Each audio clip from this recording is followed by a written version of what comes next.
ये कहानी राजस्थान के छोटे से गांव में स्थित एक गर्ल्स स्कूल की है।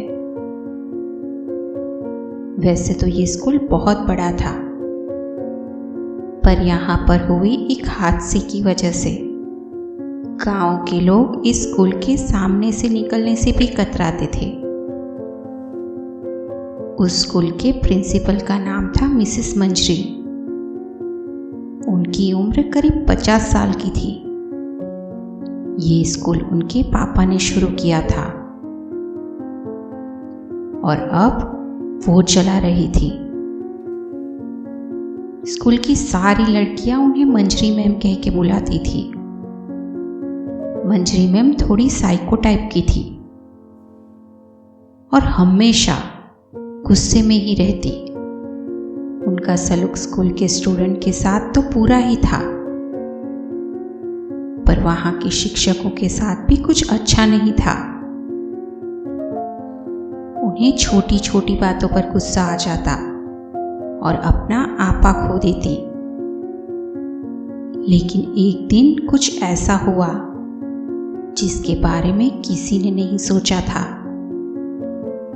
दरअसल कुछ लड़कियों ने उन्हें सबक सिखाने के लिए सीढ़ियों के पास ऑयल डाल दिया ताकि वो फिसले और उन्हें चोट आ जाए। जैसे ही मंजरी मैम का पैर उस ऑयल पर पड़ा, वो फिसली और वहां सीढ़ियों से नीचे गिर गई। नीचे गिरने की वजह से उनके सिर में भारी चोट लगी। मरते हुए भी उन्होंने कहा कि ये स्कूल मेरा है और मैं कहीं नहीं जाऊंगी। और फिर उनकी वहीं पर मौत हो गई। तब से उनकी आत्मा उसी स्कूल में भटकती है।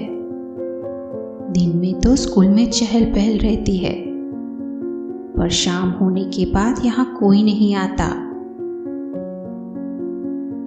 कुछ महीनों बाद की ये बात है। क्लास में एक स्टूडेंट की तबीयत कुछ ठीक नहीं थी। शायद उसे बुखार था। उस वक्त क्लास में आई टीचर ने कहा, नताशा क्या हुआ है? नताशा ने जवाब दिया कि मैम मेरी तबीयत ठीक नहीं है। मैम ने कहा, ऐसा करो किसी खाली क्लासरूम में जाकर सो जाओ और जब तुम्हें ठीक लगे तो घर चली जाना।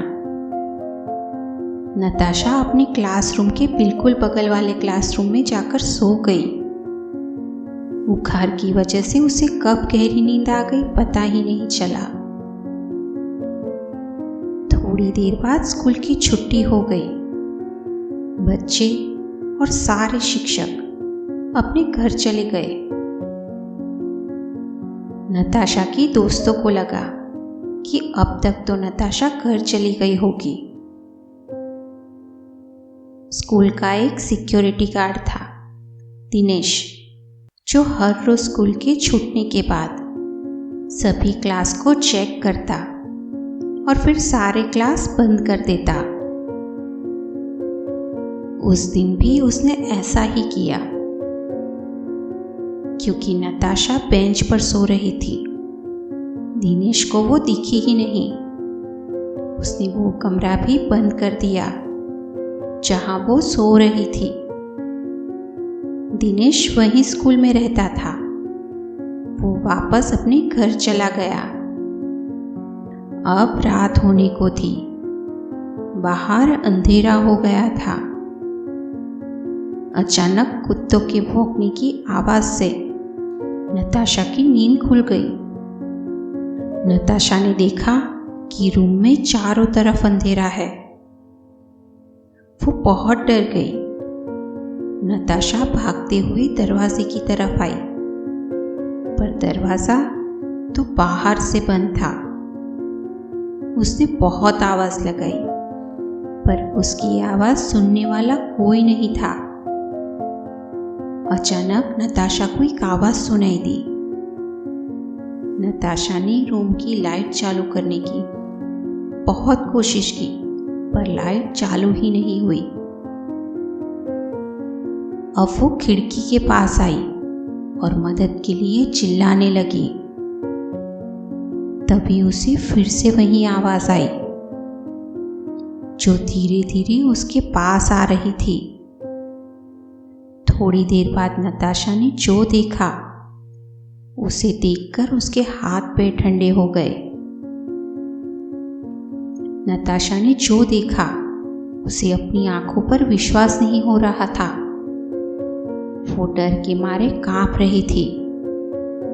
वो बेंच के नीचे छुपने ही जा रही थी। तभी उसका हाथ जोर से किसी ने पकड़ लिया। डरते हुए उसने ऊपर देखा तो उसका हाथ मंजरी मैम ने पकड़ कर रखा था। नताशा जोर जोर से चीखने लगी। मंजरी मैम उसे चीख चीख कर पूछ रही थी कि मुझे किसने मारा।